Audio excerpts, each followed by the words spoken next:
മുഖ്യമന്ത്രി ഈ എല്ലാ വകുപ്പുകളും മർമ്മപ്രധാനമായ വകുപ്പുകളെല്ലാം എടുത്തു വെച്ചുകൊണ്ട് വളരെ ഗൂഢമായ ഒരു ആലോചന അല്ലെങ്കിൽ ഒരു വളരെ മുൻകൂട്ടി തയ്യാറാക്കിയ ഒരു പദ്ധതിയുടെ പ്രകാരമാണ് നടക്കുന്നതെന്നുള്ള ഒരു നറേറ്റീവ് ക്രിയേറ്റ് ചെയ്തിട്ടുണ്ട്.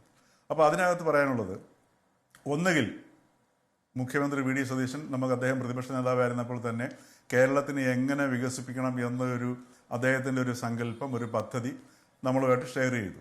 മുഖ്യമന്ത്രി ആയതിനു ശേഷം ഷെയർ ചെയ്തു, അത് ബജറ്റിലൂടെ പ്രതിഫലിപ്പിക്കുകയും ചെയ്തു.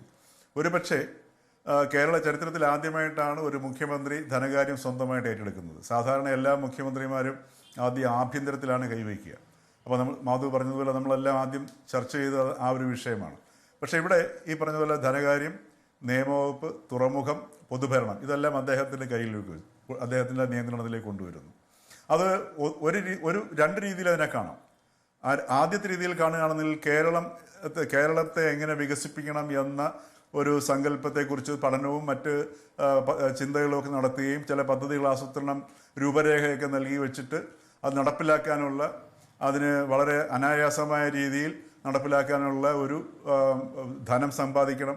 അതോടൊപ്പം തന്നെ മറ്റ് പ്രൊസീജിയറൽ റിക്വയർമെൻറ്റ്സ് ഉണ്ട്. ഇതിനെല്ലാം കൂടി വേണമെന്നുണ്ടെങ്കിൽ അത് യാഥാർത്ഥ്യമാക്കാനുള്ള ഒരു എന്തൂസിയാസത്തിൻ്റെ പേരിൽ, അതല്ലെങ്കിൽ ആ ഒരു ആത്മാർത്ഥതയുടെ പേരിൽ വേണമെങ്കിൽ ഈ വകുപ്പുകളെല്ലാം അദ്ദേഹം സ്വന്തമാക്കി വെച്ചു എന്ന് പറയാം. അതല്ല എങ്കിൽ ഒരുപക്ഷെ ഇന്ത്യ ചരിത്രത്തിലെ ഏറ്റവും വലിയ കൊള്ള നടത്താനുള്ള ഒരു ഗൂഢാലോചന നടത്തുന്ന മുഖ്യമന്ത്രിയായിട്ട് സതീശൻ ചിത്രീകരിക്കേണ്ടി വരും. ഈ രണ്ട് ഓപ്ഷനാണ് ഇവിടെ നിൽക്കുന്നത്.